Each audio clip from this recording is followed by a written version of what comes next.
अस्य श्रीविष्णुमाया दिव्यसहस्रनामस्तोत्रमहामन्त्रस्य श्रीनारद भगवान् ऋषिः अनुष्टुप्छन्दः श्रीविष्णुमाया परमात्मा देवता ह्रां बीजम् ह्रीं शक्तिः ह्रूं कीलकम् श्रीविष्णुमाया प्रसादसिद्ध्यर्थे जपे विनियोगः ह्रामित्यादि षडङ्गन्यासः भूर्भुवः सुवरोमिति दिग्बन्धः ध्यानम्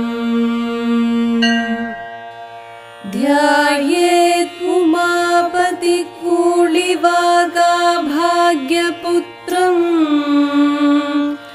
वेत्रोज्ज्वलकरतलं नयनाभिरामम्।